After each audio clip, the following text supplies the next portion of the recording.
Hello guys, welcome to देश विदेश trading channel. ये हमारा जो कोर्स चल रहा है 6 मंथ ट्रेडिंग मास्टर प्लान, उसका ये सेकंड वीडियो है। लेसन नंबर 2, चैप्टर 2 और वीडियो 2। ठीक है। हमने फर्स्ट लेसन में सीखा था कि ट्रेडिंग क्या है, कैसे करते हैं, क्यों करते हैं। ये सारे क्वेश्चन के हमने आंसर किए थे। नेक्स्ट चीज़ है हमारे पास कि हमारे पास जो मार्केट्स हैं, ठीक है, जिसमें हम ट्रेड करते हैं या इन्वेस्ट करते हैं, वो कौन कौन से मार्केट्स हैं। ठीक है। अब हमने डिस्कस किया था कि हमारे पास एसेट क्लास कौन कौन से हैं। हमारे पास स्टॉक्स है, हमारे पास फॉरेक्स है, हमारे पास क्रिप्टोज हैं। ठीक है। तो उन्हीं मार्केट्स को हम डिटेल में डिस्कस करेंगे, जिसमें हम डिस्कस करते हैं कि फाइनेंशियल मार्केट्स के टाइप क्या है। ठीक है। हमारे पास एक out of the topic, means out of syllabus kind of topic में डिस्कस कर रहा हूँ। हमारे पास दो तरह की मार्केट होती हैं। ठीक है। हमारे पास दो तरह की मार्केट होती हैं। फर्स्ट मार्केट होती है कैपिटल मार्केट, सेकंड होती है मनी मार्केट। ठीक है। Money market. अब ये दोनों में क्या डिफरेंस है उसके बारे में देख लेते हैं। हमारे लिए इंपॉर्टेंट सिर्फ कैपिटल मार्केट है। मनी मार्केट क्या होती है? मनी मार्केट डील करती है हमारी नेटिव करेंसी के साथ।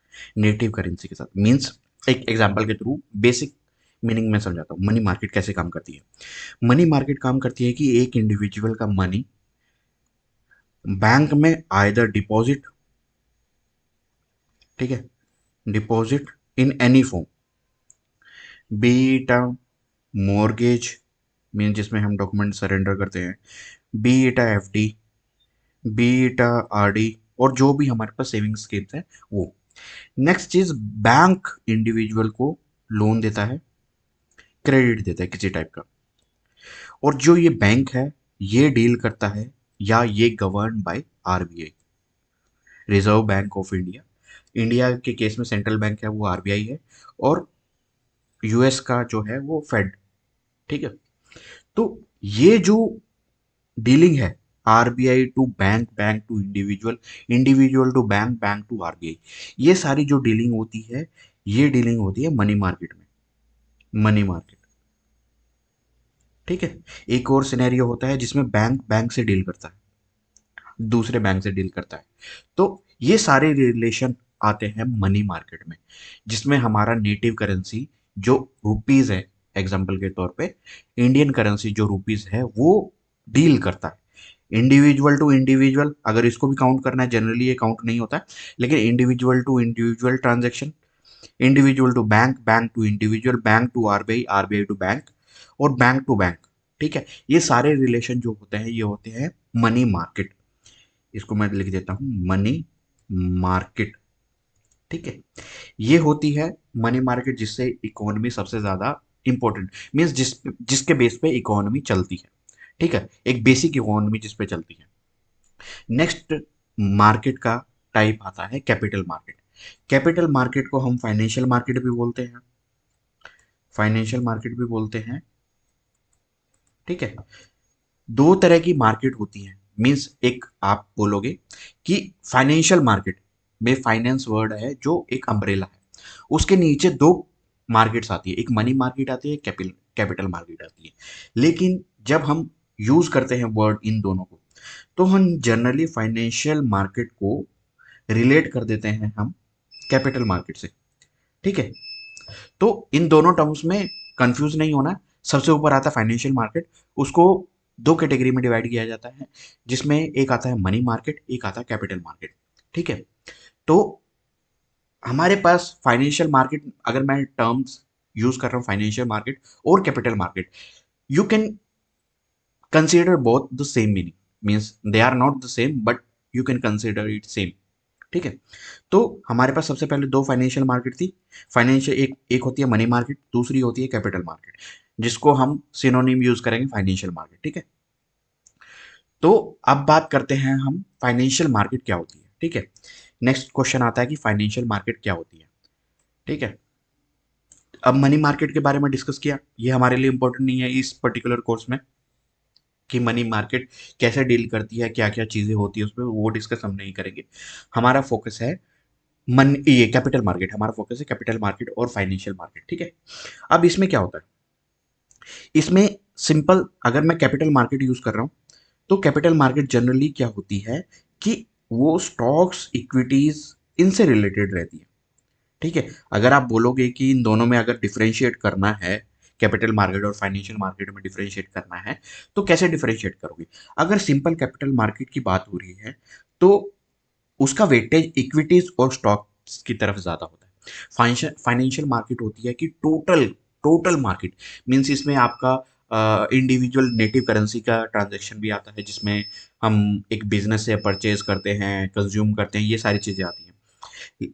अब फाइनेंशियल मार्केट के दो एस्पेक्ट हैं, एक मनी मार्केट, एक आता है हमारा कैपिटल मार्केट। अगर कैपिटल मार्केट की बात करते हैं तो यहाँ पे वेटेज इक्विटीज या स्टॉक्स की तरफ ज़्यादा आता है। जनरली क्या होता है कि फाइनेंशियल मार्केट ऊपर रहता है, मीन्स अम्ब्रेला मार्केट है, मेन मार्केट है, मेजर टर्म है, जो डिफरेंशिएट होता है मनी मार्केट और कैपिटल मार्केट में। अगर एक कॉमन लैंग्वेज में बोलोगे तो ये तीनों टर्म इंटरचेंज करके यूज करते हैं बहुत सारे लोग, लेकिन तीनों डिफरेंस हैं। ठीक है, हम सिंपल फोकस करेंगे कैपिटल मार्केट और फाइनेंशियल मार्केट। ठीक है, तीनों के मीनिंग अलग अलग है, तीनों के मीनिंग को जानना जरूरी नहीं है।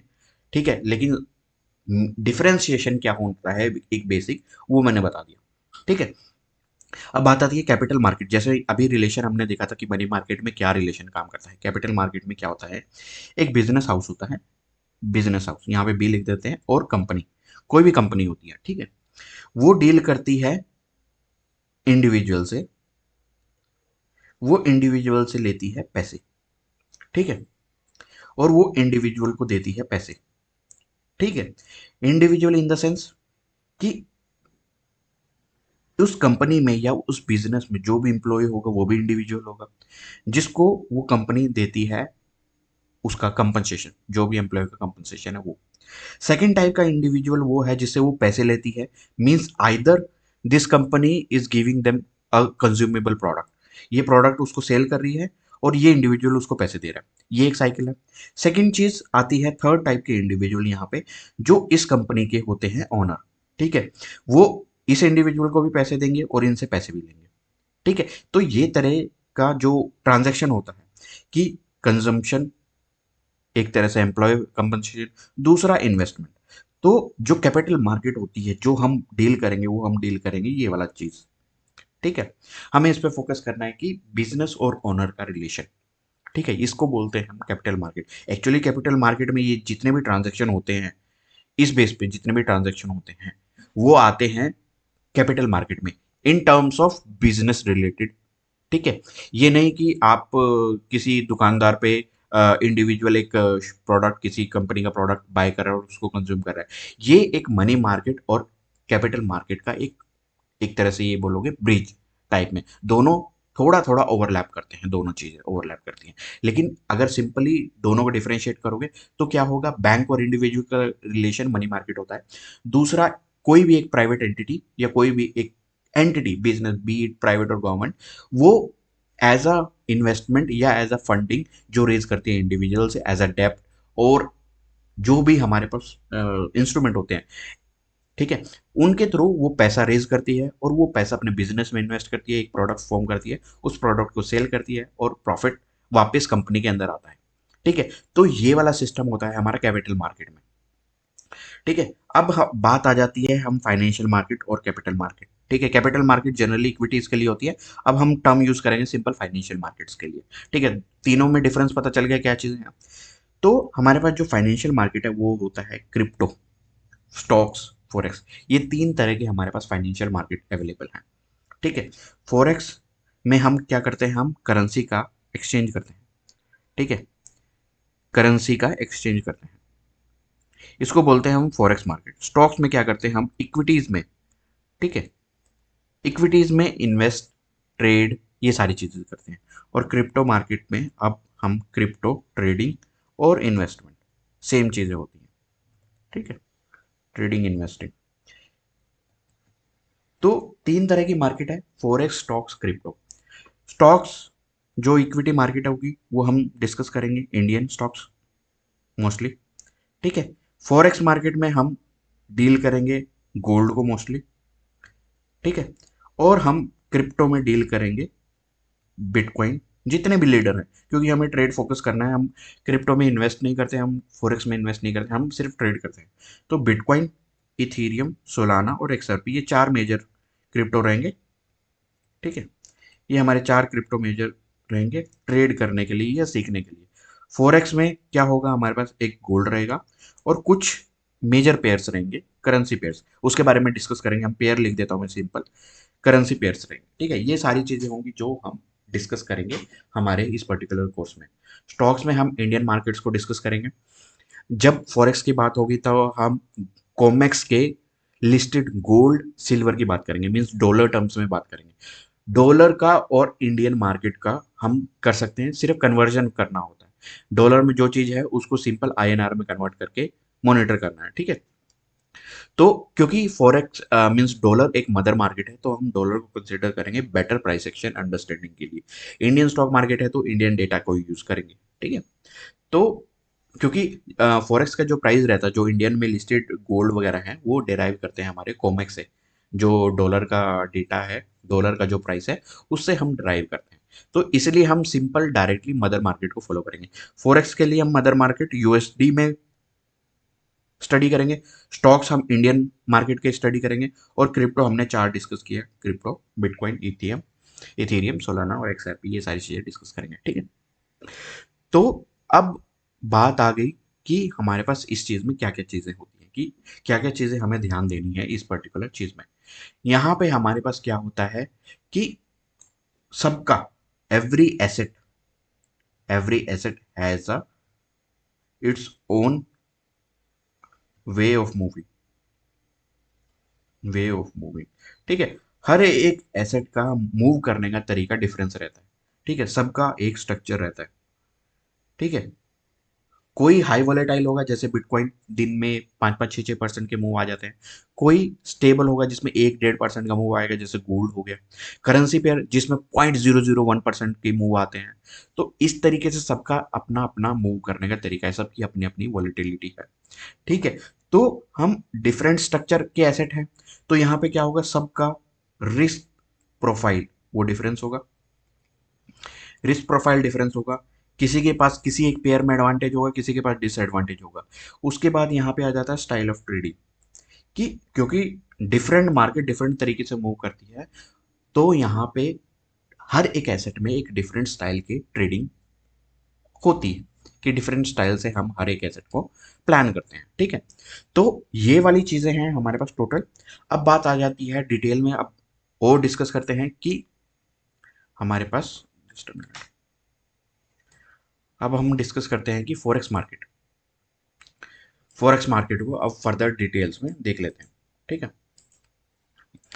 अब हमारे पास जो फॉरेक्स मार्केट है, जस्ट अ मिनट, ठीक है, अब हमारे पास जो फॉरेक्स मार्केट है, वो फॉरेक्स मार्केट क्या है। ठीक है, फॉरेक्स मार्केट के बारे में देख लेते हैं। जो हमारा क्वेश्चन आ गया कि फॉरेक्स मार्केट क्या है, वो देख लेते हैं। फॉरेक्स मार्केट हमारे पास सिंपल टर्म्स है, फॉरेन एक्सचेंज मार्केट। ठीक है, अब इनके बारे में कंपैरिजन बाद में करेंगे, पहले इंडिविजुअल देख लेते हैं कि फॉरेक्स स्टॉक और क्रिप्टो में क्या क्या डिफरेंस है। ठीक है, यहाँ पे फॉरेक्स की जब बात करते हैं तब बात करते हैं हम करेंसी एक्सचेंजेस की। ठीक है, करेंसी को एक्सचेंज करना। करेंसी कौन कौन सी होती है, जैसे हमारे पास इंडियन करेंसी आईएनआर, हमारे पास यूरोप की, पूरे टोटल यूरोपियन यूनियन की करेंसी है यूरोप, और हमारे पास मदर करेंसी है डॉलर, यूएस डॉलर। ठीक है, तो हम इन सबको इंटरचेंज करेंगे या एक्सचेंज करेंगे, ये कहलाता है फॉरेन कर एक्सचेंज मार्केट। ठीक है, तो यहाँ पे दो तरीके होते हैं, एक तो ओटीसी होता है, ओवर द काउंटर एक्सचेंज, और दूसरा होता है एक्सचेंज के थ्रू। ठीक है, एक सेंट्रलाइज एक्सचेंज होगा, उसके थ्रू हम एक्सचेंज कर सकते हैं। ठीक है, दो तरह के हमारे पास ऑप्शन होते हैं, ओवर द काउंटर और एक्सचेंज थ्रू एक्सचेंज। ठीक है, यहाँ पे कौन कौन इन्वॉल्व होता है, यहाँ पे बैंक, ब्रोकर, इंस्टीट्यूशन और इंडिविजुअल, 4 तरह के हमारे पास यहाँ पे पार्टिसिपेंट्स होते हैं। ठीक है, बैंक, ब्रोकर, इंस्टीट्यूशन, इंडिविजुअल, ये 4 चीज़ें यूज़ कर सकते हैं। ये एक्सचेंज का है। ठीक है, मीन्स कहीं पे बैठ के ऑनलाइन ट्रांजेक्शन कर सकते हो। ये हमारे पास फिजिकल ट्रांजेक्शन है। ठीक है, फिजिकल ट्रांजेक्शन। अब यहाँ पे बात आती है कि मार्केट का साइज और लिक्विडिटी क्या है, बिकॉज हमें पता होना चाहिए कि कौन सा मार्केट किस तरीके से मूव करेगा, या क्या साइज है उसका, क्या लिक्विडिटी है। ठीक है, वो चीज़ें हमें जाननी जरूरी है। ये सारी चीज़ें थ्योरेटिकल है, फाइनेंशियल लिटरेसी के लिए आप इसे याद रखो ना याद रखो, इट डजेंट मैटर। जो टेक्निकल एनालिसिस आगे शुरू होंगे, ठीक है। मीन्स आफ्टर 5-10 वीडियोस के बाद जब टेक्निकल एनालिसिस चालू होगे, वो ट्रेडिंग में आपका हेल्प करेगा। ये सिर्फ आपको एक फाइनेंशियल लिटरेसी नॉलेज के लिए आपको काम आएगी ये चीज़ें, ठीक है। तो forex market is the largest market, ठीक है। जो भी ट्रेडिंग के लिए अवेलेबल मार्केट है उसमें सबसे लार्जेस्ट मार्केट है फॉरेक्स मार्केट, ठीक है। जिसका डेली टर्नओवर 6.6 ट्रिलियन, करंटली ये डेटा आउटडेटेड है, ये 7 ट्रिलियन डॉलर, 7 ट्रिलियन डॉलर को क्रॉस कर चुका है, ठीक है। 7 ट्रिलियन डॉलर को क्रॉस कर चुका है डेली टर्नओवर, 7 ट्रिलियन डॉलर, ठीक है। इसमें सबसे, अगर ये सबसे बड़ा मार्केट है, सबसे हाई लिक्विडिटी होगी, सिंपल, ठीक है। तो यहाँ पे हाई लिक्विडिटी के कारण यहाँ पे हमारी एंट्री एग्जिट बहुत स्मूथ होती है, और मींस हाई लिक्विडिटी की वजह से हमारे पास स्लिपेजेस नहीं होते, ठीक है। मींस कभी भी एंट्री एग्जिट करते हैं तो इजीली हमें एंट्री एग्जिट मिल जाता है, ठीक है। और करेंसी जो ट्रेड होती है वो हमेशा पेयर में होती है, पेयर में इन द सेंस कि हमें करेंसी को एक्सचेंज करना है। अगर करेंसी को एक्सचेंज कर रहे होगे तो किसी दूसरी करेंसी के साथ एक्सचेंज करना है, तो मीन्स हमेशा ये पेयर में होगी। अगर हमें एक करेंसी एक्सचेंज करनी है तो दूसरी करेंसी हमें लेनी पड़ेगी, ठीक है। एक सिंपल सा एग्जांपल यहाँ पे गिवन है, यूएसडी जेपीवाई। यूएसडी जेपीवाई क्या कहता है कि हमारे पास यहाँ पे यूएस डॉलर और जापानीज येन, उसको जेपीवाई से सिंबल को डिनोट करते हैं, जापानीज येन, इन दोनों का एक्सचेंज होता है, ये पेयर कहलाता है यूएसडी जेपीवाई, ठीक है। तो ऐसे पेयर में करेंसी को एक्सचेंज किया जाता है, ठीक है। सिमिलर वे में हमारा इंडियन करेंसी ऐसे आता है, यूएसडी आईएनआर, ठीक है। यहाँ पे सबसे पहला जो करेंसी का पेयर होता है उसको बोलते हैं हम बेस करेंसी, और जो ये सेकंड होता है उसको हम बोलते हैं कन्वर्जन करेंसी, जिसमें हम कन्वर्ट कर रहे हैं, ठीक है। तो ये चीजें हैं। अब बात आती है कि हमारे पास ट्रेडिंग आवर्स कौन से हैं, ट्रेडिंग आवर्स, ठीक है। हमने डिस्कस किया कि सबसे बड़ी मार्केट है, हाई लिक्विडिटी मार्केट है। अब इसके आवर्स देख लेते हैं। ये 24 आवर्स ओपन रहती है, 24 hours a day, 5 days a week, 5 days a week, means Saturday Sunday off रहता है, बाकी मंडे टू फ्राइडे ये वर्किंग रहती है, ठीक है। और इसमें हमारे पास आते हैं global trading sessions, global trading session in the sense कि जो भी हमारे पास वर्ल्ड में कुछ ऐसे सेंटर्स हैं जहाँ ये चीज़ हेडक्वार्टर बेस है, मीन्स जहाँ हमारे पास सबसे ज़्यादा करेंसी को एक्सचेंज किया जाता है। इसमें सिडनी, टोक्यो, लंदन, न्यूयॉर्क, ये तीन हमारे पास ग्लोबल ट्रेडिंग सेशंस है। ये जापानीज टाइम के अकॉर्डिंग आता है, जिसको हम एशियन ट्रेडिंग सेशन बोलते हैं दूसरे टर्म्स में, ठीक है। एशियन ट्रेडिंग जनरली ये टोक्यो बेस्ड है। नेक्स्ट है लंदन सेशन, ठीक है, ये यूके के टाइम के हिसाब से चलता है। नेक्स्ट है न्यूयॉर्क, ये यूएसए के टाइम के हिसाब से चलता है, ठीक है। ये तीन मेजर हैं, सिडनी इतना इंपॉर्टेंट नहीं है, तीन सेशन हमारे पास सबसे ज़्यादा इंपॉर्टेंट है, ठीक है। एशियन सेशन जिसको हम बोलते हैं टोक्यो सेशन, लंदन सेशन और न्यूयॉर्क सेशन, ठीक है। इसमें major participant, actually currency exchange कौन करता है, इसमें जो पार्टिसिपेंट रहेंगे, जैसे इंडिया का आरबीआई, यूरोपियन सेंट्रल बैंक और यूएस का फेड, ये तीन बड़े बड़े बैंक हैं, ये पार्टिसिपेट करते हैं, क्योंकि जो इंटर कंट्री मींस कंट्री के दो कंट्री के बीच में जो एक्सचेंज रहेगा वो बड़े बैंक के थ्रू ही होता है, जो सेंट्रल बैंक है वही इस चीज़ को प्रोसेस करते हैं, ठीक है। वहाँ पे आरबीआई, ईसीबी, फेड आता है। नेक्स्ट हमारे पास जो इंडिविजुअल बैंक्स है, जैसे एचडीएफसी, एसबीआई वगैरह है, और फाइनेंशियल इंस्टीट्यूशंस, ये भी हमारे पार्टिसिपेंट है फाइनेंशियल मार्केट, क्योंकि इनको भी करेंसी एक्सचेंज करनी पड़ती है, ठीक है। उसके बाद हेज फंड है और multinational corporation. Multinational corporation in the sense कोई भी आपकी कंपनी, ठीक है, ग्लोबल जिसका प्रेजेंस है, मीन्स कोई एक कंपनी अगर इंडिया की वो कंपनी रजिस्टर्ड कंपनी है और उसके बिजनेस मल्टीनेशनल है, मीन्स डिफरेंट डिफरेंट कंट्रीज में उसके बिजनेस है, तो उनको भी आपको करेंसी एक्सचेंज के पार्टिसिपेंट में काउंट करना पड़ेगा, क्योंकि वो अगर इंडियन कंपनी यूएस में काम कर रही है कि, तो यूएस में डॉलर में इनकम होगी, और वो डॉलर को वापस अपनी पेरेंट कंपनी में या पेरेंट के पास वापस लाने के लिए हमारे पास चाहिए होता है करेंसी स्वैप या करेंसी एक्सचेंज, ठीक है। उसके बाद आते हैं हमारे पास रिटेलर ट्रेडर्स, जो इंडिविजुअली हम जिनको बोलते हैं, ठीक है। अब इन सब के प्रोज एंड कॉन्स देख लेते हैं। सबसे पहले प्रोज में यहाँ पे लो कैपिटल रिक्वायर रहता है, यहाँ पे लेवरेज बहुत ज़्यादा होती है, ठीक है। Low capital with high leverage, high liquidity, biggest market, ठीक है, सबको अवेलेबल रहती है, लेकिन इंडिया में फॉरेक्स लीगल नहीं है, ठीक है, इंडिया में हम फॉरेक्स को लीगली ट्रेड नहीं कर सकते, लीगली ट्रेड नहीं कर सकते, सिंपल। ठीक है, तो हमारे लिए यहाँ पे जो एक्सपोजर रहेगा वो रहेगा बिल्कुल कम। ठीक है, यहाँ पे एक्सपोजर जो रहेगा वो नेग्लिजिबल रहेगा। ठीक है, एक्सपोजर रहेगा वो नेग्लिजिबल रहेगा।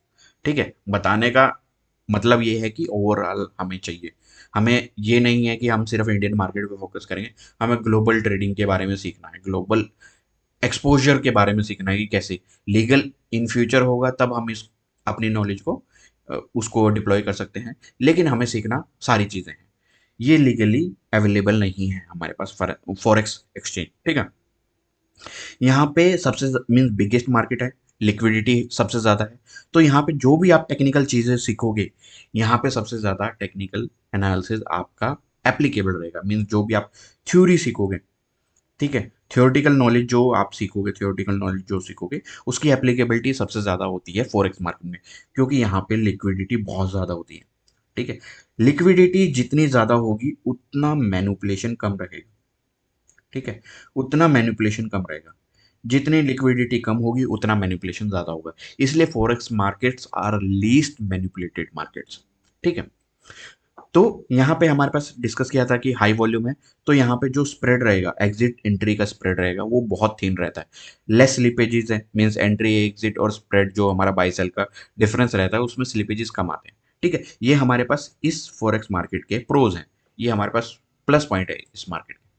ठीक है, अब बात आ जाती है, ये सेशन थोड़ा लंबा होने वाला है, अब आती है कि इसके कॉन्स क्या है।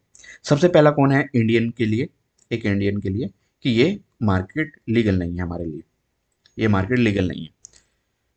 ठीक है, सेकंड चीज यहाँ पे अगर हाई लेवरेज मिल रहा है तो रिस्क आपका बढ़ जाएगा, क्योंकि लेवरेज के साथ आता है रिस्क, जितना आप लेवरेज लेंगे उतना ज़्यादा रिस्क रहेगा। और इसमें macro economics as well as geopolitical events ज़्यादा फैक्टर प्ले करते हैं, ज़्यादा इंपॉर्टेंट रोल प्ले करते हैं। ठीक है, जियोपॉलिटिकल इवेंट्स मींस कोई भी न्यूज़, इंटरनेशनल न्यूज़ होगी जो किसी कंट्री के लिए अच्छी होगी, जैसे रिसेंटली टैरिफ का इवेंट था, वो जियोपॉलिटिकल इवेंट है। तो अगर कोई कंट्री टैरिफ अनाउंस करती है या कोई सैंक्शन अनाउंस करती है किसी कंट्री पे, जनरली ये मेजर कंट्री का इन्वॉल्वमेंट होना ज़्यादा जरूरी है, तब जाके उसका रोल ज़्यादा इफेक्टिव होगा या ज़्यादा बड़ा होगा, ज़्यादा डैमेजिंग होगा या ज़्यादा पॉजिटिव होगा, कुछ भी आप कंसिडर कर सकते हो। तो मैक्रो इकोनॉमिक्स तो डेटा ये है, ये डिफॉल्ट है, सारी मार्केट में economics, macro economics, micro economics use करेंगे, लेकिन यहाँ पे जियोपॉलिटिकल इवेंट ज़्यादा फैक्टर प्ले करता है। ठीक है, अब यहाँ पे बात आती है 24/7, 24/5 होता है, 24/5 शेड्यूल है, 24 आवर्स वर्किंग है, तो ये ओवरवेलमिंग रहता है, यहाँ पे होती है ओवर ट्रेडिंग काइंड ऑफ। ठीक है, ओवर ट्रेडिंग यहाँ पे होती है, ओवर ट्रेडिंग। तो ये हमारे पास कौन सा है, सबसे पहला इंडियन के लिए ये एडिशनल है जहाँ पे लीगलिटी नहीं है। ठीक है, नेक्स्ट चीज यहाँ पे ये चीजें हैं। ठीक है, अब नेक्स्ट मार्केट हमारे पास आ जाती है स्टॉक मार्केट, और इसको बोलते हैं इक्विटी मार्केट और हम कैपिटल मार्केट। ठीक है, ये तीनों टर्म सेम है, आप इन तीनों टर्म्स को यूज कर सकते हैं, इंटरचेंज कर सकते हैं। ठीक है, जनरली ये दो टर्म्स हैं जो ब्रॉडर हैं, जो रियल में रिप्रेजेंट करते हैं कैपिटल मार्केट और equity market. Stock market generally सिर्फ डील करता है स्टॉक से रिलेटेड। ठीक है, तो इक्विटी मार्केट और कैपिटल मार्केट ये दो, तीन टर्म्स हैं, तीनों को इंटरचेंज कर सकते हैं, यूज कर सकते हैं। ठीक है, अब हमारे पास बात आती है कि हमारे पास जो कैपिटल मार्केट है या स्टॉक मार्केट है वो क्या चीज़ है। यहाँ पे क्या होता है कि कोई भी बिजनेस और कंपनी अपने लिस्ट, जब भी उनको फंड चाहिए होता है रेज करने के लिए, तो वो अपने कंपनी की ओनरशिप को सेल करते हैं, लिस्ट करते हैं। ठीक है, सेल करते हैं, ये लिस्ट करते हैं, और इस लिस्टेड शेयर को या सेल जो भी आया है उसको एक इंडिविजुअल बाय और सेल करता है। ठीक है, तो ये होता है हमारे पास स्टॉक मार्केट। ठीक है, यहाँ पे हम इन कंपनीज को, जो लिस्टेड कंपनीज है, इनको बोलते हैं पब्लिकली लिस्टेड कंपनीज। ठीक है, और हमारे पास जो मार्केट है उसमें किया जाता है इन पब्लिकली लिस्टेड कंपनीज के शेयर का सेल और परचेज, बाय और सेल। ठीक है, ये दोनों किया जाता है। अब ये ज़रूरत क्या है? ये ज़रूरत है जब भी एक बिज़नेस को कैपिटल चाहिए होता है, तो वो इंस्टेड ऑफ डेट, ठीक है? डेट, इसके पास 2 ऑप्शन है, या तो डेट ले ले फिक्स्ड इंटरेस्ट पे, या ये अपने ओनरशिप को डाइल्यूट कर दें, ठीक है? ओनरशिप को डाइल्यूट कर दें। ये 2 तरीके हैं इसके पास। इस बिज़नेस या कंपनी के पास 2 तरीके हैं, या डेट ले लें, डेट कहाँ से लेगा? बैंक से लेगा, इंस्टीट्यूशन से लेगा, और या अपने ओनरशिप को ट्रांसफ़र कर दे किसी थर्ड पर्सन से, ठीक है? डेट का मीनिंग क्या होता है कि ये बिज़नेस को एक फिक्स्ड रिटर्न पे पैसा रिटर्न करना पड़ता है डेट में। ओनरशिप में क्या होता है कि ये जो पैसा इसने रेज़ किया है वो रिटर्न नहीं करना होता, ठीक है? लायबिलिटी, बिज़नेस की लायबिलिटी नहीं है कि ये जो पैसा इसने लिया है वो रिटर्न करना पड़े। लेकिन इन रिटर्न क्या ये बिज़नेस क्या करता है कि अपना जो प्रॉफ़िट होगा, जो ये बिज़नेस करेंगे उससे जो प्रॉफ़िट जनरेट होगा, वो प्रॉफ़िट को ट्रांसफ़र करेंगे ओनर्स पे, ठीक है? जिन्होंने इसकी कंपनी को पैसा दिया है या इसके शेयर को होल्ड किया है, उनको ये अपने प्रॉफिट्स को ट्रांसफर करेंगे, ठीक है? तो ये रिलेशन जो होता है, ये रिलेशन यूज होता है, डेट को हटा दो, डेट को हटा दो, ये रिलेशन होता है, ये यूज होता है कैपिटल मार्केट में, ठीक है? अब हम इतना डिटेल में डिस्कस नहीं करेंगे, हम सिंपल देखेंगे। अब लिस्टेड शेयर्स के बारे में आ जाते हैं कि पब्लिकली लिस्टेड एक कंपनी ने लिस्ट कर दिया। लिस्ट क्यों किया, आपको रीजन पता चल गया कि यहाँ से लिस्ट कैसे करते हैं वो अलग चीज़ है, कि क्यों करते हैं, ये क्वेश्चन का आंसर है यहाँ पे, ठीक है? अब यहाँ पे ओनरशिप है, ओनरशिप को बोलते हैं शेयर्स, ठीक है? ओनरशिप को रिप्रेजेंट किया जाता है शेयर्स में, ठीक है?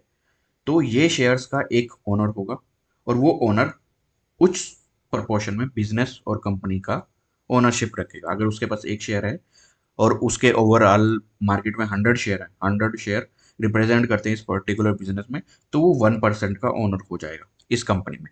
तो इस तरीके से हम फ्रैक्शनल ओनरशिप ले सकते हैं किसी भी एक बड़े बिजनेस में, ठीक है? अब रिलायंस को खरीदने के लिए आपको चाहिए होंगे कम से कम कितना लाख करोड़ रुपया चाहिएगा, लेकिन एक शेयर लेने के लिए आपको चाहिए सिर्फ 2500 रुपये, मीन 2000 टू, अभी जितना भी प्राइस चल रहा होगा 15 to 2000 रुपीज चल रहा होगा, तो उस पर्टिकुलर रेंज में एक शेयर खरीद सकते हो। मीन्स आपका उतना प्रपोर्शन, मीन्स एक शेयर जनरली परसेंटेज टर्म्स में बहुत कम रहता है, लेकिन स्टिल आप उसके ओनर हो जाते हो, ठीक है? ये हो गया शेयर्स, ये होगी ओनरशिप, और ये सारे लिस्टेड होते हैं, पब्लिकली लिस्टेड शेयर्स इनको बोलते हैं, ठीक है? सारे जो बिजनेस होते हैं वो पब्लिकली लिस्टेड शेयर्स होते हैं। ये पब्लिकली लिस्टेड शेयर्स क्या किया जाता है, यहाँ पे किया जाता है एक रेगुलेटरीज के थ्रू इन पे, कि फेयर बाइंग और सेलिंग फेयर वे में हो। तो यहाँ पे आता है रेगुलेटरी एस्पेक्ट, ठीक है? अगर कोई कंपनी पब्लिकली लिस्ट कर रही है तो उसको कुछ रेगुलेटरी क्राइटेरिया को फुलफिल करना होता है। रेगुलेटरी क्राइटेरिया जो डिसाइड होती हैं सेबी के थ्रू, ठीक है? सेबी के थ्रू रेगुलेटरी क्राइटेरिया को डिसाइड किया जाता है, ठीक है? अब सीधा आ जाते हैं हमारे पास इंडिया पे। इंडिया पे हमारे पास 2 नेशनल एक्सचेंज है, हमारे पास स्टेट एक्सचेंजेस भी होते हैं, लेकिन हम सिर्फ बात करेंगे नेशनल एक्सचेंजेस की, जिसमें हमारा एनएसई आता है और बीएसई आता है, नेशनल स्टॉक एक्सचेंज और बॉम्बे स्टॉक एक्सचेंज। उसके बाद आता है यूएस का, जिसमें हम न्यूयॉर्क स्टॉक एक्सचेंज, जिसको हम रिप्रेजेंट करते हैं नाइसी से, और एक नास्डैक। ये 2 हमारे पास यूएस के एक्सचेंजेस हैं। उसके बाद अदर आ जाता है London stock exchange, Tokyo stock exchange, ठीक है? ये सारे हमारे पास मेजर स्टॉकिंग एक्सचेंज है, इंडियन, यूएस और अदर्स में एग्जांपल, ठीक है? हमारे पास यही इंपॉर्टेंट है, लंदन, टोक्यो और हमारा यूएस। हम इंडियन में फोकस करेंगे मोस्टली, तो इंडियन हमारे लिए ये है। अब हमारे पास बात आती है कि इन एक्सचेंज पे क्या होता है, ठीक है? हमने डिस्कस किया कि मेजर स्टॉक एक्सचेंज, एक्सचेंज एक ऐसा प्लेटफॉर्म है, एक्सचेंज एक एक तरह से ये लगा लो कि यहाँ पे बाय सेल, ठीक है? कोई भी इंडिविजुअल कोई भी सिक्योरिटीज बोलते हैं हम शेयर को, कोई भी शेयर को बाय और सेल कर सकता है, उसको बोलते हैं हम एक्सचेंजेस। ये 2 तरह के एक्सचेंज हमारे इंडियन मार्केट में। अभी इन एक्सचेंजेस पे और क्या क्या लिस्ट रहता है, यहाँ पे हमारे पास इक्विटी रहते हैं जो कि शेयर्स के फॉर्म में है, यहाँ पे एक्सचेंज ट्रेडेड फंड रहता है, ठीक है? यहाँ पे म्यूचुअल फंड्स रहते हैं, यहाँ पे डेरिवेटिव्स, फ्यूचर एंड ऑप्शन रहते हैं, यहाँ पे आईपीओ, जब एक फ्रेश कंपनी लिस्ट करती है वहाँ पे हमारे पास आईपीओ आते हैं। तो ये सारी चीजें हमें मिलती है एक्सचेंज के थ्रू, हम इन सारी चीजों को एक्सेस कर सकते हैं, ठीक है? अब नेक्स्ट चीजें आती हैं कि हमारे पास एक्सचेंज है, अवेलेबल है, लेकिन क्या मैं individual as a individual exchange में जाके बाई कर सकता हूँ, सेल कर सकता हूँ? The answer is no. ठीक है, हमें एक्सचेंज को एक्सेस करने के लिए हमें चाहिए होते हैं ब्रोकर्स। ठीक है, ब्रोकर्स, और उन ब्रोकर्स के साथ हम डील करते हैं इंडिविजुअल। ठीक है, अब इंडिविजुअल को अगर बाय करना होगा, वो ब्रोकर के प्लेटफॉर्म पे उसको ऑर्डर लगाएगा और वो ऑर्डर पहुंचेगा एक्सचेंज में। एक्सचेंज से एक सेल ऑर्डर आएगा तो वो सेल ऐसे ट्रांसफर करते जाएंगे। ठीक है, एक्सचेंज फैसिलिटेट करता है बाइंग और सेलिंग। ठीक है, एक्सचेंज कंबाइन करता है जहां पे मीस एक तरह से ये मीटिंग स्पॉट है बायर और सेलर का, सेलर और बायर का, ये मीटिंग स्पॉट है। उसको फैसिलिटेट करने के लिए हमारे पास ब्रोकर्स होते हैं जो इस मीटिंग को फैसिलिटेट करते हैं। ठीक है, अब हमारे पास ये हो गया टोटल रिलेशन की कैसे मार्केट हमारे पास काम करते हैं, स्टॉक मार्केट कैसे काम करती है। ठीक है, अब मार्केट के ट्रेडिंग आवर्स की बात करते हैं। ठीक है, इंडियन मार्केट्स की बात करते हैं। 9:15 पे ओपन होता है, 3:30 पे क्लोज हो जाता है। ठीक है, और यहाँ पे हमारे पास 5 डेज वीक रहती है और पब्लिक हॉलीडेज रहती हैं कुछ। ठीक है, तो वीकेंड पे हमारे पास ट्रेडिंग नहीं होती यहाँ पे। हमारे मार्केट में पार्टिसिपेंट कौन कौन है? Retail, institution, mutual fund, pension funds और एफआईआई होते हैं। हमारे पास डीआईआई होते हैं जो डोमेस्टिक इन्वेस्टर होते हैं। एफआईआई हमारे पास फॉरेन इन्वेस्टर रहते हैं। और हमारे पास ट्रेडर जो रिटेल कैटेगरी के भी होते हैं, स्विंग पोजिशनल। और हमारे पास HNI, WHNI, ये high net worth individuals, ultra high net worth individuals वगैरह, ये सारे हमारे पार्टिसिपेंट में काउंट होते हैं। ठीक है, अब इनके प्रोज एंड कॉन्स देख लेते हैं। ठीक है, जो भी लिस्टेड कंपनी होगी रेगुलेटेड होगी। रेगुलेटेड किससे होती है? सेबी। सेबी इन सारी चीज़ों पे नज़र रखता है और उसको रेगुलेट करता है। उनकी कुछ क्राइटेरिया होते हैं जो हर एक कंपनी को फॉलो करने होते हैं कि टाइम पे रिजल्ट देना है। कोई भी इंफॉर्मेशन होती है वो सबसे पहले उसको एक्सचेंज को बताना होता है, या इंफॉर्मेशन वो सारी चीज़ें सेबी को बतानी ही रहती है। ठीक है, तो वेल रेगुलेटेड है, ट्रांसपेरेंट है एक्सचेंज। सेबी क्योंकि सेबी रेगुलेट करता है एक्सचेंजेस को, NSE BSE को, तो ये सारी चीज़ें ट्रांसपेरेंट रहती है और वेल रेगुलेटेड रहती है। ठीक है, उसके बाद यहाँ पे इक्विटी मार्केट में क्या रहता है कि ओवरऑल ग्लोबल मार्केट में देखा जाए सबसे ज़्यादा पैसा इन्वेस्टमेंट में जहाँ भी बना है वो इक्विटीज मार्केट में बना है। ठीक है, तो सबसे ज़्यादा पैसा बनाने के लिए हमारे पास कैपिटल ग्रोथ होती है जो लॉन्ग टर्म कैपिटल ग्रोथ को करा सकती है, कि हमारे कैपिटल को ग्रो करा सकती है। इसलिए हमारे पास इक्विटी मार्केट में पार्टिसिपेट करने के लिए ये चीज़ें हैं। नेक्स्ट चीज़ें हैं हमारे पास, अगर हमने इन्वेस्ट किया है तो मैंने जैसे बोला कि कंपनी अपना प्रॉफिट्स को, ठीक है, ओनर्स को ट्रांसफर करती है, वो डिविडेंड की फॉर्म में ट्रांसफर करती है। ठीक है, डिविडेंड वही, इनके सब के बारे में बाद में डिस्कस करेंगे प्रॉपरली डिटेल में। तो एक तरह से टाइप है कि कंपनी, बिजनेस या कंपनी जो है अपने ओनर्स को जो प्रॉफिट का शेयर है वो ट्रांसफर करती है, उसको बोलते हैं हम डिविडेंड। ठीक है, और यहाँ पे हमारे पास अपॉर्चुनिटी है डाइवर्सिफिकेशन की। डाइवर्सिफिकेशन इन द सेंस हमारे पास बहुत सारे ऑप्शन है। जैसे हमने डिस्कस किया कि हमने डिस्कस किया यहाँ पे इक्विटीज हैं, यहाँ पे ETFs हैं, म्यूचुअल फंड है, डेरिवेटिव्स हैं, IPOs। ठीक है, तो बहुत सारी वैरायटी है। तो यहाँ पे हमारे पास डाइवर्सिफिकेशन की अपॉर्चुनिटी है। ठीक है, अब इसके कॉन्स देख लेते हैं। यहाँ पे हमारे पास 9:15 टू 3:30 है, लिमिटेड वर्किंग आवर्स है। ठीक है, और हमारे पास जो ओवरनाइट ओवरनाइट रहता है, क्योंकि हमारे पास जो हमारा टाइम जोन है +5:30 का, जो कोलकाता का टाइम जोन है +5:30, ये अपोजिट है हमारा US से और हमारा UK, इन सब से अपोजिट है। तो ये है मदर मार्केट, USA का मदर मार्केट है। तो यहाँ पे भी जो होता है वो सारा हमारा ओवरनाइट में डाइजेस्ट होता है। ठीक है, तो हमारे मार्केट में आप बहुत बार सुने होंगे कि बहुत बड़ा गैप अप हो गया, बहुत बड़ा गैप डाउन हो गया।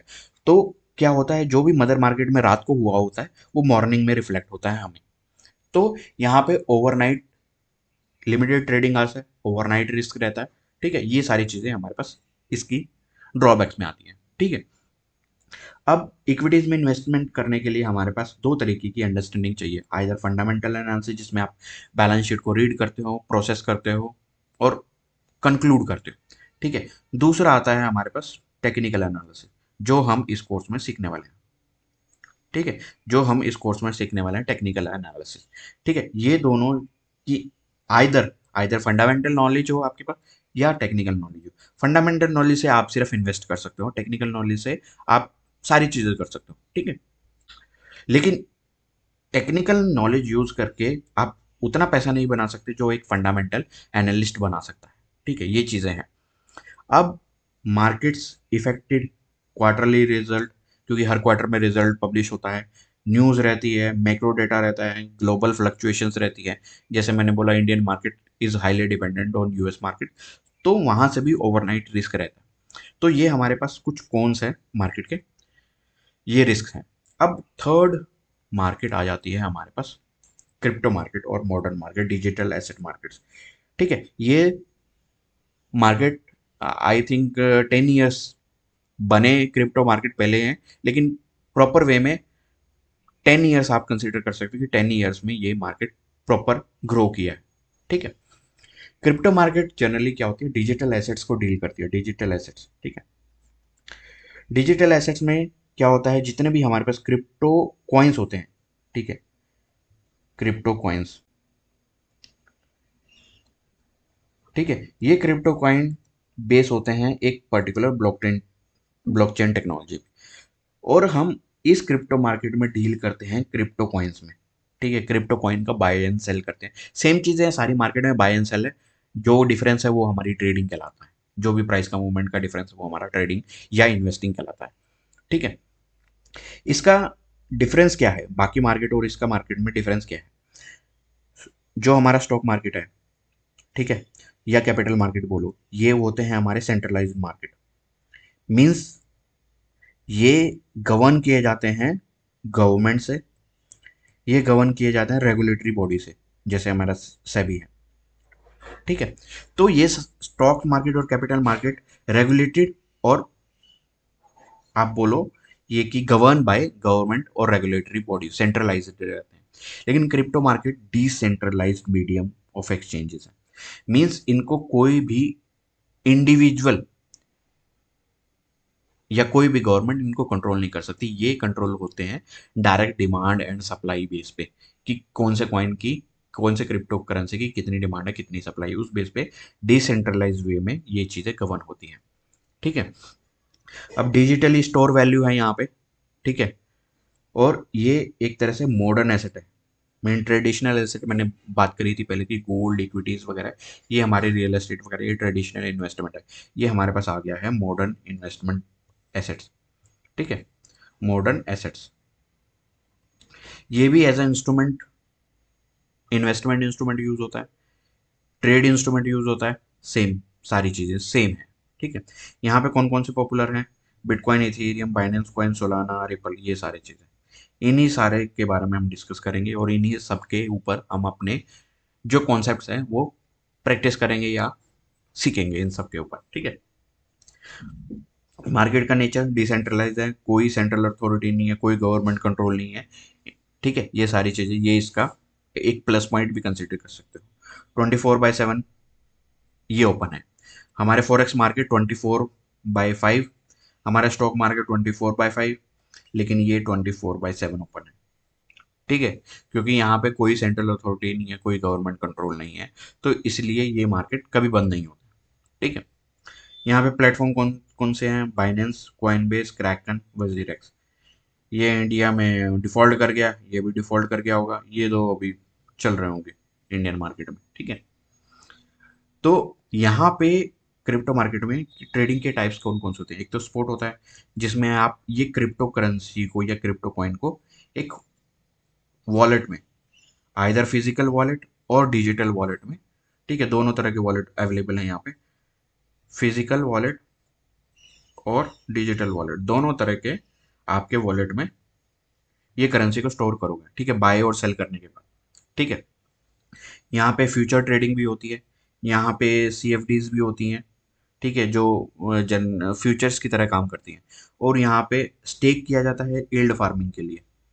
मतलब staking yield farming in the sense, अगर आपके पास स्पोर्ट में, स्पोर्ट इन द सेंस आप उस करेंसी को या उस कॉइन को होल्ड करते हो, तो आप उसको एक्सचेंज पे स्टेक कर सकते हो, मीन्स एक तरह से आप प्लेज कर सकते हो, ठीक है। यहाँ पे मैं लिख देता हूँ स्टेक और प्लेज। उससे क्या होता है कि ये आपके प्लेज इंस्ट्रूमेंट पे कुछ आपको एक यील्ड देंगे, रिटर्न देंगे, ठीक है।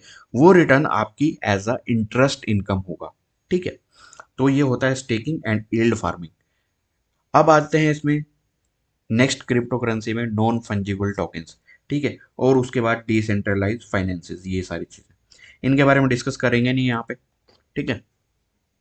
सिर्फ डेफिनेशन है नॉन फंजिबल टोकन और डिसेंट्रलाइज फाइनेंस, ये दो तरह की क्रिप्टो मार्केट में और है, ठीक है। अब आते हैं इसके पार्टिसिपेंट्स के। इसमें क्रिप्टो एंथुसियास्ट में क्रिएटर हो गया, जो ओनर हो गया जिसने कॉइन को बनाया है, किस पर्पज से बनाया है। इंडिविजुअल हो गए, डे ट्रेडर हो गए जो एफएनओ में काम करते हैं, स्पेकुलेटर हो गए एफएनओ वाले, और डे ट्रेडर हमारे हो गए। इसके बाद इन्वेस्टर भी होते हैं जो स्पोर्ट में बाय करते हैं, और इंस्टीट्यूशंस तो हैं। अब इंस्टीट्यूशन ऐड हो रहे हैं। पहले क्या था, इंस्टीट्यूशन का नंबर कम था, सिर्फ जो पावर थी वो ओनर के पास थी, जिसने उसको सबसे उस जिसने उसको क्रिएट किया है उसी के पास सबसे ज़्यादा होल्डिंग होगी, तो वो पावर में रहते थे। अभी रिसेंटली हमारे पास इंस्टीट्यूशंस ने भी इसमें पार्टिसिपेशन करना चालू किया। रिसेंटली आपने सुना होगा कि ब्लैक रॉक ने बिटकॉइन की रिजर्व बना लिया है और ईटीएफ भी लॉन्च कर दिए हैं, ठीक है, ठीक है। तो यहाँ पे इंस्टीट्यूशन का भी पार्टिसिपेशन आ गया है अब, ठीक है। अब बात करते हैं हम इसके, ये हो गए पार्टिसिपेंट्स के बारे में। अब बात कर लेते हैं हम इसके प्रोज के बारे में। 24/7 ओपन है, ग्लोबल पार्टिसिपेशन है, हाई पोटेंशियल रिटर्न है, क्योंकि ये वॉलेटाइल मार्केट है, काफ़ी वॉलेटाइल है क्रिप्टो मार्केट। डिसेंट्रलाइज है, इनोवेटिव इकोसिस्टम है, मीन्स किसी कोई इसको गवर्न नहीं करता, कोई सेंट्रल अथॉरिटी नहीं है, तो डिसेंट्रलाइज इनोवेटिव सिस्टम भी है। डिसेंट्रलाइज का एडवांटेज भी है और डिसएडवांटेज भी है। डिसेंट्रलाइज का एडवांटेज क्या है कि यहाँ पे कोई थर्ड पार्टी यहाँ पे उसको मैनिपुलेट नहीं कर सकती, लेकिन इसी लूप होल को यूज करते हैं यहाँ पे स्कैम्स भी होते हैं। क्या होता है कि कोई भी ऐसा कॉइन जिसको जिसका कोई लॉजिक नहीं है, कोई ब्लॉकचेन का लॉजिक नहीं है, उसका कोई यूसेज नहीं है, उसको पब्लिश करते हैं, लिस्ट करते हैं, और वहाँ पे पंप एंड डंप गेम होता रहता है, ठीक है। क्योंकि क्रिप्टो कॉइन को बनाना बहुत ईजी है, लेकिन उस बेस पे उसका यूज़ करना, ब्लॉकचेन को बिल्ड करना किसी पर्पस के लिए, वो डिफिकल्ट रहता है। कॉइन को बना के उसको लिस्ट कर देना बहुत ईजी है, और यहाँ पे पंप एंड डंप बहुत ज़्यादा भी होता है, ठीक है। डिसेंट्रलाइज का थोड़ा डिसएडवांटेज ये है, ठीक है। अब यहाँ पे हमारे पास अपॉर्चुनिटीज अलग भी हैं। जैसे हमने कैपिटल मार्केट में डिस्कस किया कि हम वन टाइम पे, जैसे हमने शेयर बाय किया, अब शेयर बाय को हम, इंडियन मार्केट में क्या होता है कि हम अगर शेयर बाय को प्लेज करते हैं ना, तो प्लेज करने पे हमें उल्टा रिटर्न को, इंटरेस्ट को पे करना पड़ता है, कि जिसको प्लेज किया हुआ है। मैं जो भी हम ब्रोकर्स को प्लेज करते हैं, उस प्लेज पे हमें इंटरेस्ट पे करना होता है।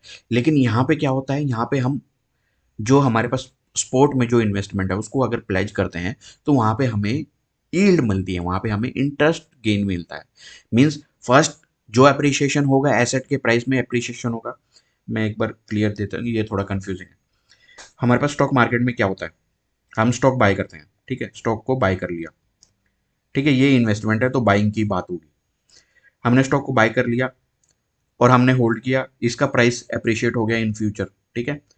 तो ये जो अप्रिशिएटेड प्राइस है ये प्रॉफिट है, ठीक है, ये सिंपल प्रॉफिट है। अब कभी कभी क्या होता है, ये स्टॉक को हम करते हैं प्लेज। प्लेज कहाँ करते हैं, ब्रोकर के प्लेटफॉर्म पे प्लेज करते हैं। ब्रोकर क्या करता है, इसके अगेंस्ट हमें मार्जिन दे देता है, मार्जिन दे देता है हमें, लेकिन ये मार्जिन के बदले वो हमसे लेता है इंटरेस्ट फीस, इंटरेस्ट फीस लेता है। मीन्स हमारा स्टॉक हमने प्लेज किया, वो हमें इंटरेस्ट पे करना है उसके ऊपर, चाहे आपको मार्जिन चाहिए हो या ना चाहिए हो, लेकिन आपको इंटरेस्ट पे करना है। लेकिन क्रिप्टो में क्या होता है कि अगर आपने अपना कॉइन को प्लेज कर दिया, आपने अपना कॉइन को प्लेज कर दिया, ठीक है, आपने अपना कॉइन को प्लेज कर दिया, तो यहाँ पे क्या होगा कि जो आपने स्टेक किया है, एक तो वहां से इंटरेस्ट यील्ड आएगी, इंटरेस्ट यील्ड आएगी वहां से।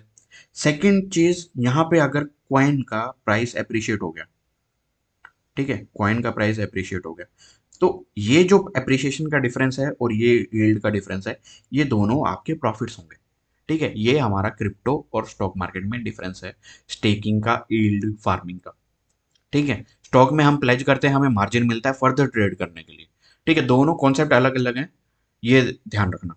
कौन क्या है, हाई वॉलेटिलिटी मार्केट है, रेगुलेटरी अनसर्टेनिटी है, स्कैम बहुत ज़्यादा होते हैं, कोई भी अननोन कॉइन लिस्ट होता है, पंप एंड डंप गेम बहुत ज़्यादा होते हैं। रिस्क, हैकिंग का रिस्क रहता है, क्योंकि यहाँ पे क्या होता है कि फिजिकल वॉलेट और डिजिटल वॉलेट रहते हैं, वहाँ पे हैकिंग बहुत ज़्यादा कॉमन है। जैसे वजीरेक्स में, वजीरेक्स वालों ने क्लेम किया कि उनके 50% एसेट हैकिंग में लॉस्ट हो गए। स्कैम्स बहुत ज़्यादा होते हैं, ठीक है, क्योंकि क्रिप्टो कॉइन को बनाना बहुत ईजी है, लेकिन उस बेस पे, उस ब्लॉकचेन की टेक्नोलॉजी बेस पे पर्पस ओरिएंटेड काम करना वो मुश्किल रहता है। ठीक है, स्टिल डेवलपिंग और स्पेकुलेटिव मार्केट, ये आप बोल सकते हो। ठीक है, ये हमने डिस्कस किया कि प्रोज एंड कॉन सारे मार्केट के क्या हैं, सब मार्केट में डिफरेंस क्या क्या है, ये सारी चीज़ें डिफरेंस कर लिया। अब हम एक कंपैरिजन कर लेते हैं, फटाफट रिकैप कर लेते हैं सारी चीज़ों का। यहाँ पे ट्रेडिंग आवर्स, जो हमारे फॉरेक्स मार्केट है 24/5। यहाँ पे स्टॉक मार्केट वीकडेज में है सेम 24/5।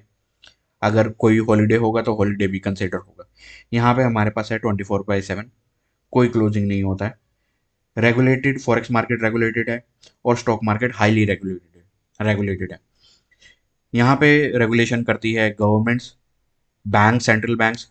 यहाँ पे रेगुलेटेड करती है, हमारे पास डिफरेंट रेगुलेटरी बॉडी होती है, जैसे सेबी, हमारे केस में सेबी है, यूएस के केस में कोई अदर होगी। ठीक है, एसईसी, यूएस में एसईसी है।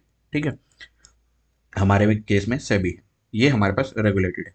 तो यहाँ पे रेगुलेशन है, यहाँ पे हाईली रेगुलेशन है, यहाँ पे एक तरह से आप बोलो कि नॉन रेगुलेटेड मार्केट है। यहाँ पे पार्शियली रेगुलेटेड लिखा है, लेकिन नॉन रेगुलेटेड मार्केट है जन पूरी। ठीक है, यहाँ पे मार्केट है, फॉरेक्स मार्केट डिसेंट्रलाइज मार्केट है, ओवर द काउंटर कर सकते हैं। ये हमारे पास है सेंट्रलाइज मार्केट। ठीक है, ये डिसेंट्रलाइज मार्केट का क्या मीनिंग है कि कंट्रीज के बीच में या इंडिविजुअल के बीच में हमारा सारा प्राइस होता है बाइंग डिमांड और सेलिंग डिमांड पे। डिमांड एंड सप्लाई, सिंपल आप बोलो कि डिमांड एंड सप्लाई से उसके प्राइस की डिस्कवरी होती है। डिसेंट्रलाइज में क्या है, क्या मीनिंग है, सिंपल डिमांड एंड सप्लाई से ये आपका प्राइस डिस्कवरी होती है। ठीक है, ये लेक्चर काफ़ी बोरिंग होगा, मैं मानता हूँ, लेकिन काफ़ी इंफॉर्मेटिव भी है। ठीक है, तो ये डिमांड एंड सप्लाई से प्राइस डिस्कवरी होती है, इसलिए इसको यहाँ पे हम डिसेंट्रलाइज बोलते हैं। यहाँ पे सेंट्रलाइज एक्सचेंज रहता है, ठीक है, जो हाईली रेगुलेटेड है। उसके बाद लिक्विडिटी, सबसे ज़्यादा लिक्विडिटी है हमारे पास है फॉरेक्स मार्केट में, उसके बाद स्टॉक मार्केट में, उसके बाद मीडियम टू हाई, ये बीच में लाई करता है यहाँ पे क्रिप्टो मार्केट में। ठीक है, यहाँ पे भी लिक्विडिटी अब बढ़ती जा रही है। वॉलेटिलिटी यहाँ पे फॉरेक्स में बहुत कम वॉलेटाइल रहता है, बहुत कम वॉलेटाइल रहता है। यहाँ पे मीडियम टू हाई, ये थोड़े डेटा पॉइंट अगर मैं कंपैरिजन करूँ रियलिटी बेस पे, यहाँ पे मैं इसको बोलूँगा low risk, means low volatile, risk नहीं, लो वॉलेटाइल। यहाँ पे बोलूँगा मीडियम, और टू हाई यहाँ पे हाई वॉलेटिलिटी बोलूँगा मैं। ठीक है, लेवरेज यहाँ पे जनरली फॉरेक्स मार्केट में बहुत ज़्यादा रहता है, हाई लेवरेज, जैसे मैंने बोला 1:50, 1:500, इवन 1 कुछ ब्रोकर 1:2000 का लेवरेज देते हैं। यहाँ पे मॉडरेट लेवरेज होता है 1:1, 1:5, इंट्राडे में 1:5 हमारे इंडियन मार्केट में अवेलेबल है। तो ये लेवरेज रहता है, यहाँ पे भी लेवरेज काफ़ी हाई रहता है। ठीक है, यहाँ पे एक्टिव ट्रेडर के लिए फॉरेक्स रहता है, यहाँ पे स्विंग ट्रेडर और हमारे पास इन्वेस्टर के लिए हमेशा स्टॉक मार्केट रहता है। इन्वेस्टमेंट हमेशा इक्विटीज़ में होती है। ठीक है, इक्विटीज़ या क्रिप्टो मार्केट में हो सकती है इन्वेस्टमेंट, फॉरेक्स मार्केट में इन्वेस्टमेंट नहीं होती है। फॉरेक्स मार्केट में ट्रेडिंग होती है, एक्सचेंज होता है।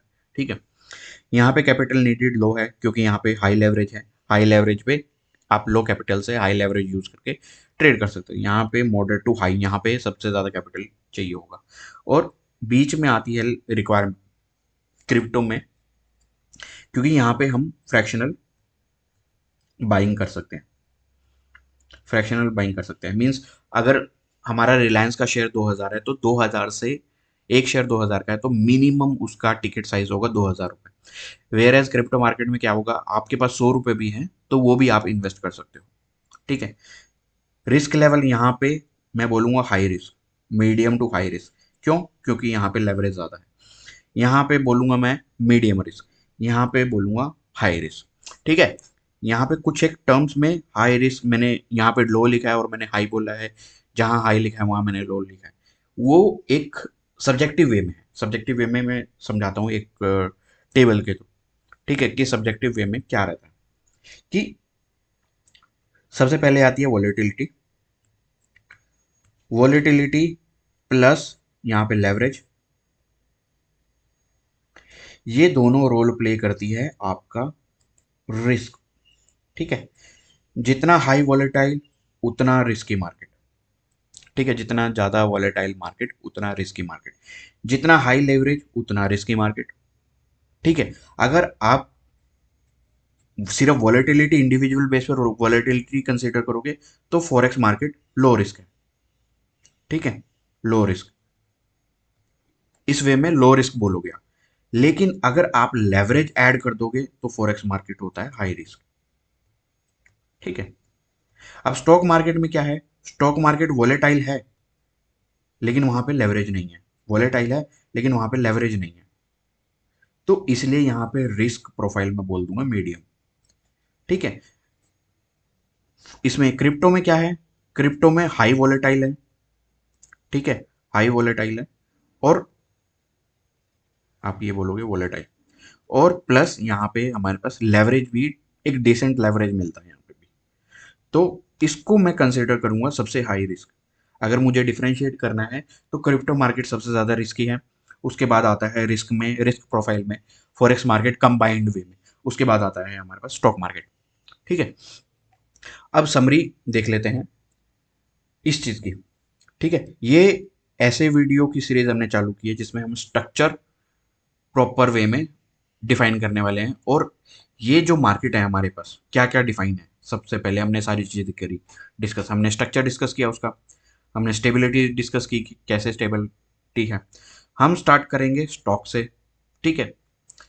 उसके बाद जो हमारे पास अगर high liquidity fast paced trading है, उसको उसके लिए है हमारे पास फॉरेक्स। अगर आपके पास नॉलेज है टेक की और हाई रिस्क हाई रिवॉर्ड को फोकस कर सकते हैं तो आप कर सकते हैं क्रिप्टो, ठीक है। ये तीनों लोगों के लिए कुछ है।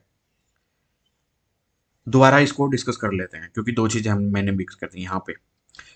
अगर आपको स्ट्रक्चर और स्टेबिलिटी चाहिए तो आप स्टॉक्स को फोकस करोगे, अगर आपको हाई लिक्विडिटी और फास्ट पेस ट्रेडिंग चाहिए, लेवरेज का बेनिफिट चाहिए, तो आप फॉरेक्स करोगे। अगर आपके पास टेक की ज़्यादा नॉलेज है, आप ब्लॉकचेन अच्छे से समझ सकते हो और आपका हाई रिस्क रिवॉर्ड आपको सूट करता है तो आप क्रिप्टो ट्रेड कर सकते हो, ठीक है। ये पूरा था पूरा कॉन्सेप्ट, ठीक है। इतना डिटेल में मैं गारंटी दे सकता हूँ कि यूट्यूब पे पूरे यूट्यूब पे इतनी डिटेल में ये सीरीज नहीं होने वाली है, ठीक है। इतनी डिटेल में कोई भी आपको इस टाइप का कंटेंट नहीं मिलने वाला, ठीक है। अगर आपको ये वीडियो पसंद आई, ये कंटेंट पसंद आई, ये एक्सप्लेनेशन पसंद आई है, तो इस जर्नी में 6 मंथ की जर्नी में बने रहें।